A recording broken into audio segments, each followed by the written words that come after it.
Hello and welcome to the viewer game vote. This is the vote to basically decide what's going to replace Victoria 2 on the channel.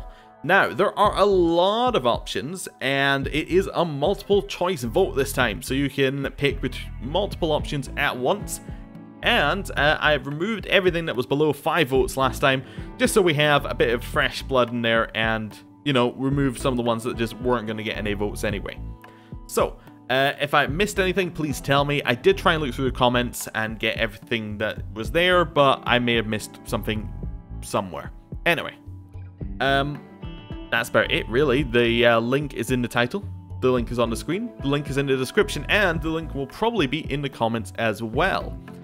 What people have asked for is a brief overview of each game, so we're going to do that from the top down. So, Renowned Explorers is an XCOM-like game where you have different options for dealing with each combat, has an overworld, and it's basically about explorers trying to get artifacts before the other explorer team does, and it's all about optimizing very short runs and just kind of deciding what, like going for a particular strategy, seeing how it works, and then trying again and again, and just trying different strategies. It's a cool game, and I believe it has new DLC which has added in some more options and some different ways of playing. City Skyline is also a game that has got some new DLC, and it's a game that we have played on the channel before. What I'd be aiming to do with this series is playing in a very kind of focused way, going for a very particular type of city, and seeing how it works. Maybe something like a very green city, a city with very little traffic, something like that. It could be a cool idea for a series, is just going for a very, very focused thing and seeing how it works within the game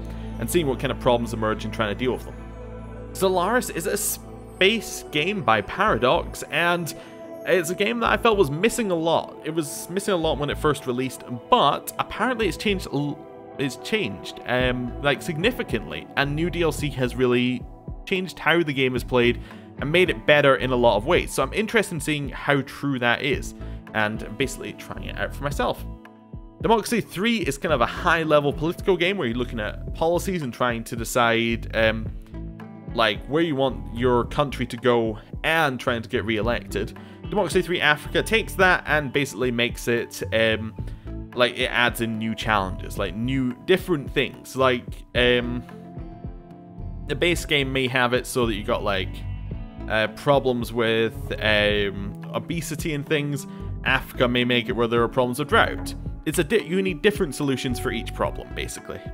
So that's the concept of those games. Darkest Dungeon is like a 2D game where you send in your squad into different dungeons, and it's kind of a turn-based fighting system, and then your squad comes back. There's a whole bunch of problems with them, and they have like mental issues from going into the dungeon with all these scary things, and you have to try and build up your squad to the point where they can then take on the Darkest Dungeon. So it's a cool game, and it's got a great aesthetic.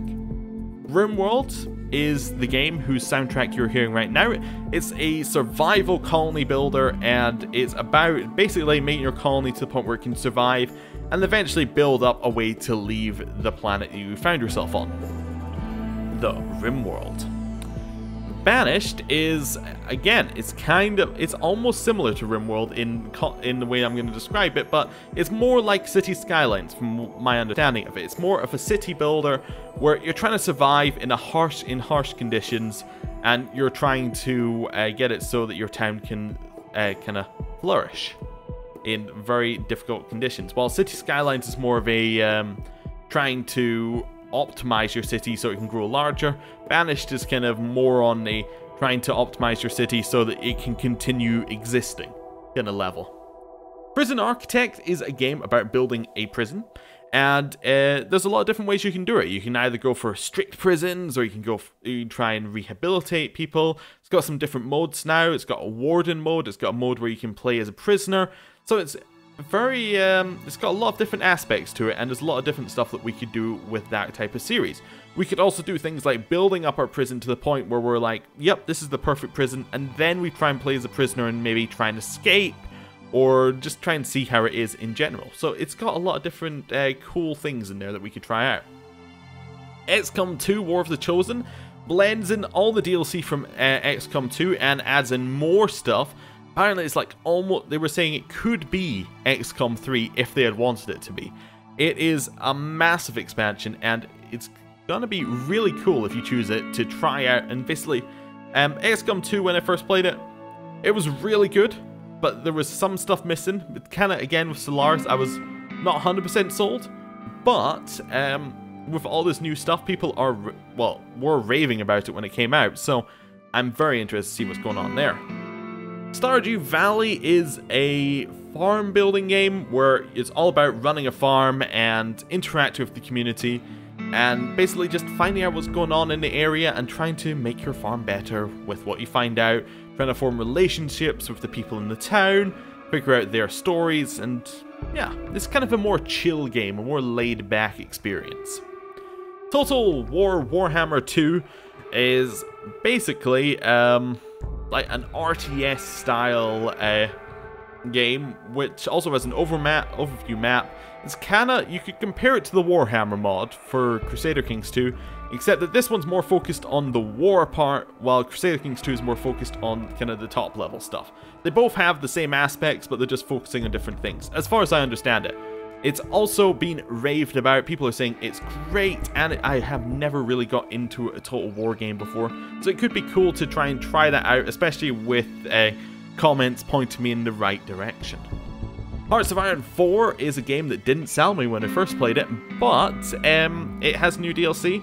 I'm interested to see where it's at now and get a better idea of it. Apparently, it is a little better, but there are a lot of people who are like, it's not as good as Hearts of Iron 3 yet, which, you know, it's disappointing, but it'd be cool to try it out again, and maybe try out playing a different style of game. I played a couple of small countries.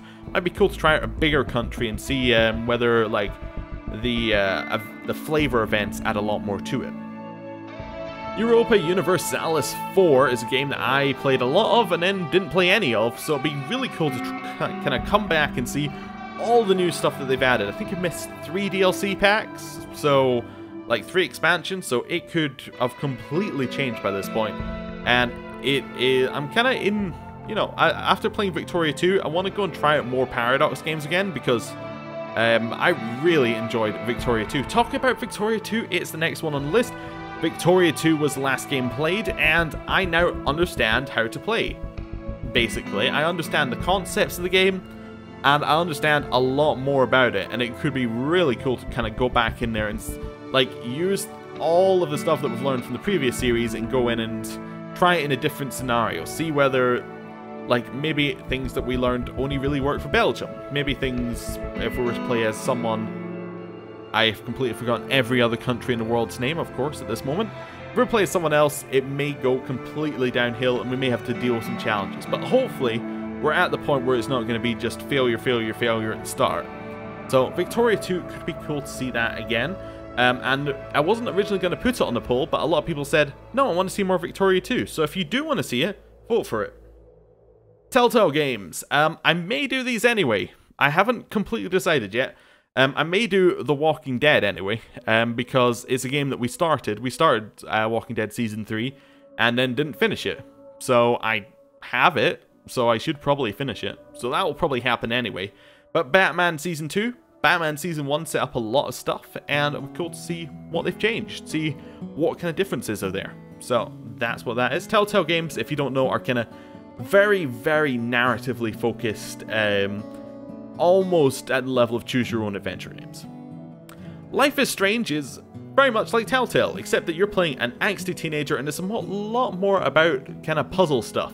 There's also a new kind of prequel series to that, which is playing one of the characters who was in the Life is Strange games, and like one of the side characters, and seeing what happened with them and kind of fleshing out a bit more of the backstory. That'd be cool to play. I have played Life is Strange before, but it could be cool to go in with a different kind of character idea. Try and play specifically towards a certain character and see what things change. Football Manager. There's a game where you play as manager of a football team, and it's something that I have put more hours into than I would like to admit, and I am still horrible. So, you know, I put it on there because if I'm going to be, you know, feeding that addiction, might as well do it while it's being recorded. They Are Billions is a game I don't know an awful lot about, but people have been playing it a lot and have been saying how good it is. It's kind of a colony building, plausible real-time strategy game, which sounds perfect. Like, that's completely in the area where I want to be playing things, where it's about kind of survival against, from what I could tell from the screenshots, lots of zombie-like creatures. So, could be fun to try that out. You've probably seen more of it than I have, so if it's good, vote for it. Oxygen Not Included is, again, I believe it's kind of like a colony building game, but this one's more involved with, like, it deals with things like air composition, and it's got a lot more, like, resource stuff in there from what I could see. I'm not entirely sure. It's got a different perspective on it, and yeah, that's about all I know about it. Some of these ones at the end, I'm just putting on there purely based upon reputation, so, you know, do with that as you will. Slay the Spire is a deck building game where you play against AI to climb up this spire-like thing. It's got kind of like an FTL level thing going on as well. It looks really cool and could be fun to try out a little bit. Night in the Woods is a narratively focused game where, yeah, it's just kind of, it tells a particular story and it's kind of a little bit quirky. Anyway, that's everything on the list with my best explanations there. So, go vote. Do it. Goodbye.